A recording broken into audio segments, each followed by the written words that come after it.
numbers and forced induction remind me a lot of Audi. In fact, superficially, the M4 seems to be quite a bit different than its ancestors.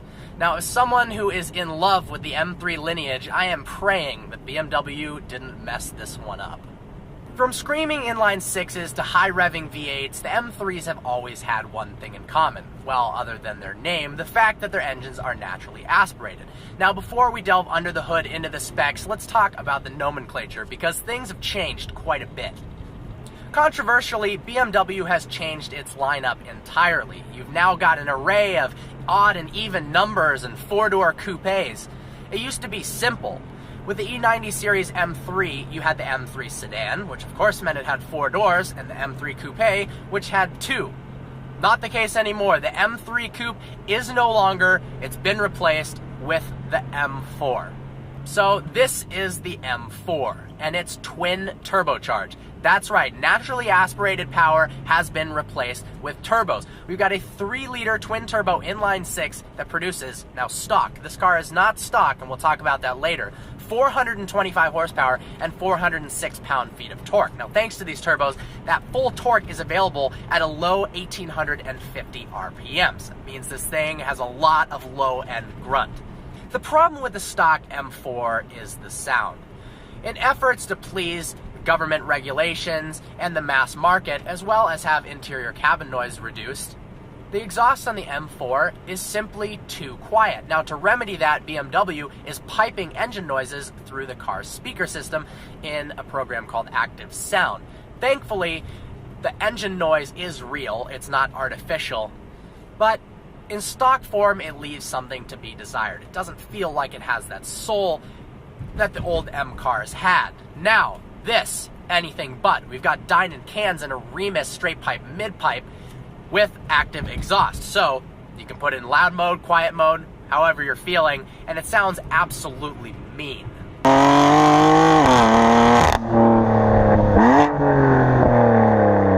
The M4 has 2 transmission options, a 7-speed DCT that's equipped here, as well as a standard 6-speed manual.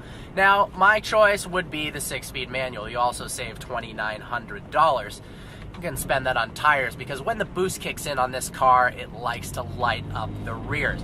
Power comes on a bit differently than before. Now, it's still linear. You can't feel any significant turbo lag, but when the turbos do spool up at higher RPMs, you do feel the back start to kick out a bit, and the power comes on pretty intensely. It's fantastic.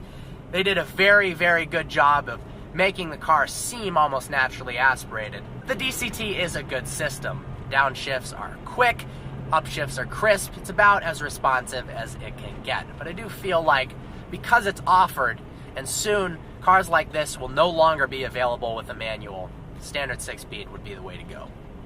One thing's for certain, the M4 is absolutely stunning, especially in this Yas Marina blue, which thanks to Auto Armor was fitted with this clear satin expel wrap that makes the finish a little bit more matte.